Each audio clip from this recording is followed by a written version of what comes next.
What's up everyone, my name is Zach and I'm bringing you guys a new ranking video today for the Netflix Marvel Cinematic Universe that they have. It's somewhat connected, but I want to talk about this because Defenders is finally out. I hope you guys got to check that out.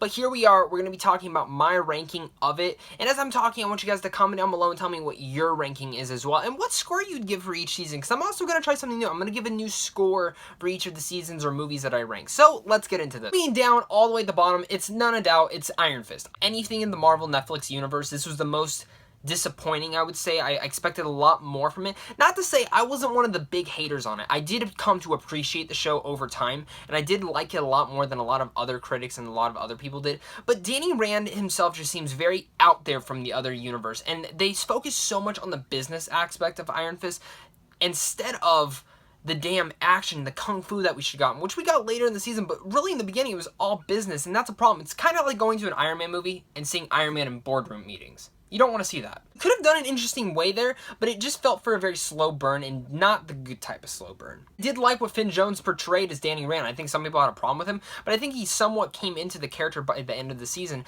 and I don't think you can really flack him for a lot because a lot of it was just the writing in this show. It was very poor, but the one big savior for the show was Colleen Wing. I found Colleen Wing to be awesome in this show, and I kind of want a spin-off of her, but at the same time I don't, because I want her in the Iron Fist world because she's so damn good in there.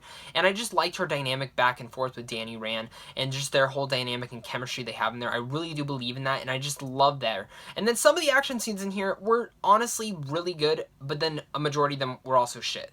And I have to address that. I don't think they have some of the best action scenes in here. I think some of them were actually really disappointing, to be honest. I think it could have been a little bit better because of some stuff that we've gotten in Daredevil. And I mean, coming from Luke Cage and Jessica Jones, which I don't expect to have the best action scenes, I expected Iron Fist to at least have the best out of all of them.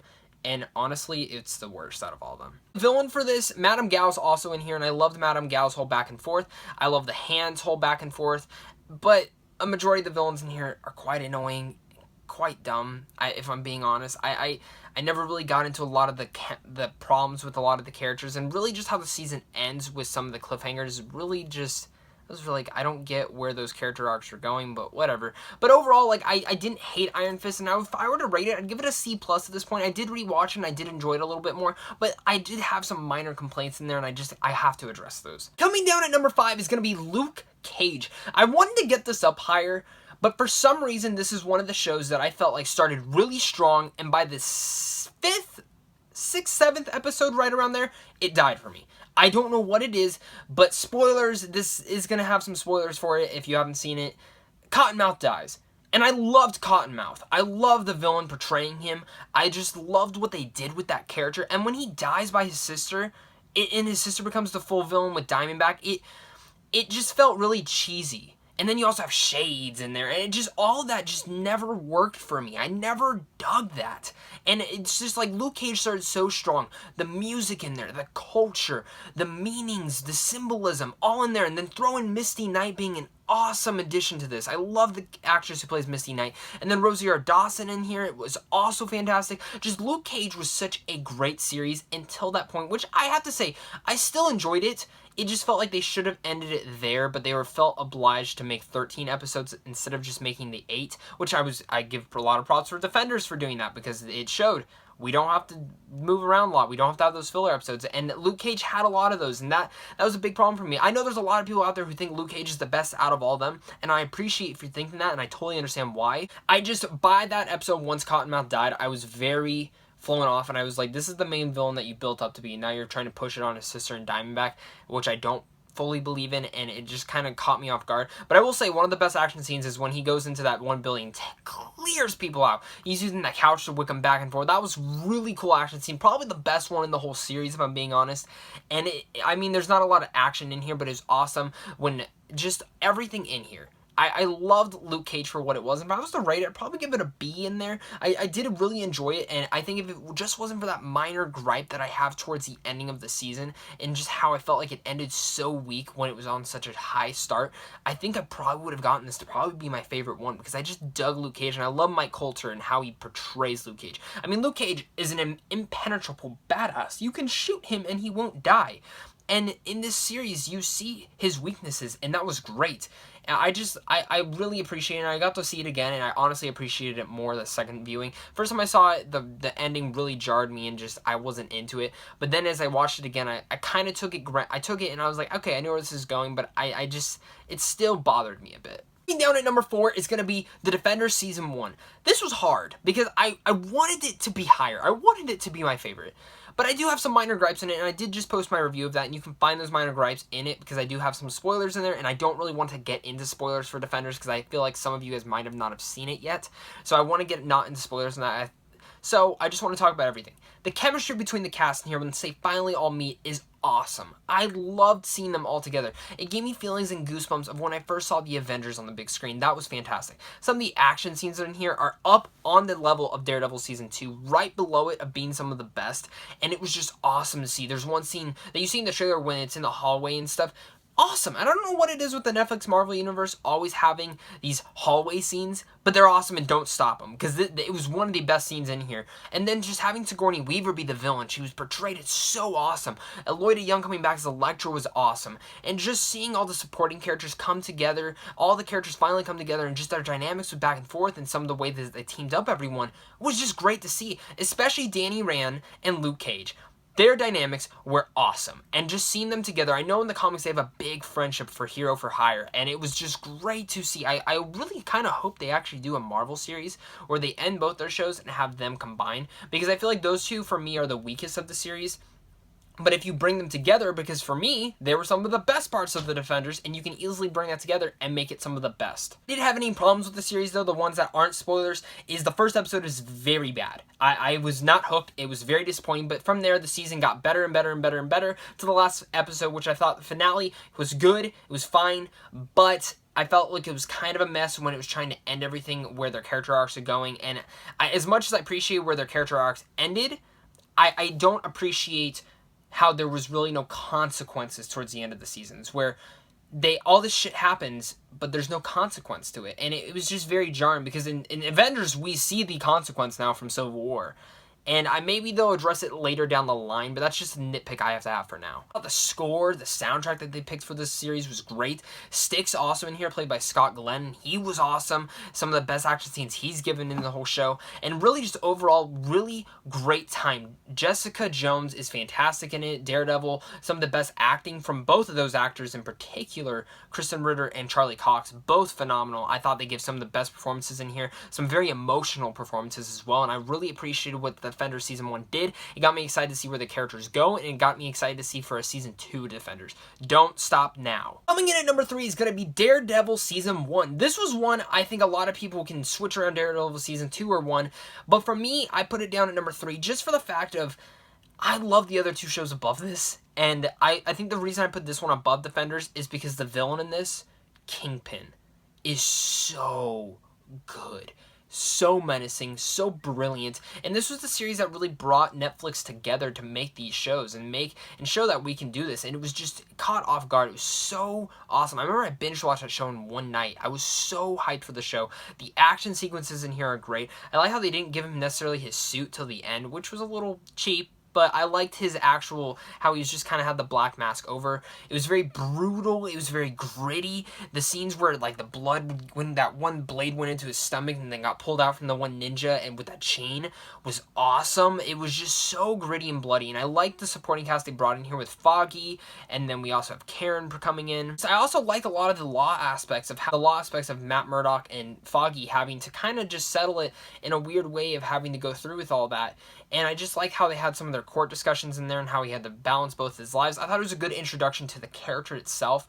And I just, overall, Kingpin's performance in here by Vincent D'Onofrio was fantastic. He's one of the best parts of Daredevil Season 1, if not the best. And when you see his backstory, that one episode, brutal, emotional, and fantastic to see where this villain came from. I think Daredevil Season 1 is probably the most balanced out of all the shows, but for me, the other two things above this were a little bit stronger in some other categories, and that's why I had to bump it above. Coming in at number 2 is going to be Jessica Jones Season 1. I think this is the most controversial out of all the series. I think some people find it to be a big mess, and some people find it to be very interesting and psychological. I'm the one that finds it very interesting and psychological. For a very long time, this was my favorite series. And I found that because I was so gripped with the story they were telling of Jessica Jones. Her PTSD story of how she used to be this superhero, and then, like, once Kilgrave came into the picture, it really screwed her up. And Kilgrave, portrayed brilliantly by David Tennant, is awesome. He's a menacing villain, and I thought throughout the whole thing he was scary, and his power is creepy, and it's very enticing. It's very hard to think of how powerful he is, and crazy to see of where his character goes. But also, I mean, the whole show works because of Kristen Ritter's portrayal of Jessica Jones. Alcoholic, PTSD superhero who really just doesn't want to do this. She does PI work because that's what she does. She does the nitty-gritty, cheap work and gets paid for it, and that's all she does. She drinks her life away, and it's cool to see where she goes. I think the one big problem with Jessica Jones was the action sequences aren't necessarily the best, and I don't necessarily need them to be the best because they didn't need to be. I thought Jessica Jones, what the best thing about this was the portrayal of what Jessica Jones is, and how the psychological efforts and how it was all mind-fucked into her. Also, you have Luke Cage come in as well, and Luke Cage was a great addition. Seeing his introduction in here in the whole bar and how his dynamic with Jessica Jones works, it was great to see. I thought the only one cheap thing in here was Rosario Dawson's character in here. I thought it was a little cheap and didn't need to really be in there, but like, whatever. I'm not going to totally complain about that. I overall really love Jessica Jones. I'm not going to spoil Jessica Jones because I think some people kind of gave up on Jessica Jones. I promise you it got better, and I think a lot of people understand that this is the slowest out of all the shows, but it works. And towards the ending, it just comes to be such a great finale that it just made me love the character. And I've been waiting so long since 2015 to get another season of Jessica Jones, and I can't wait to see what they come out after the Defenders. And of course, my number one is Daredevil Season 2. I give this one like an A+ out of all of them.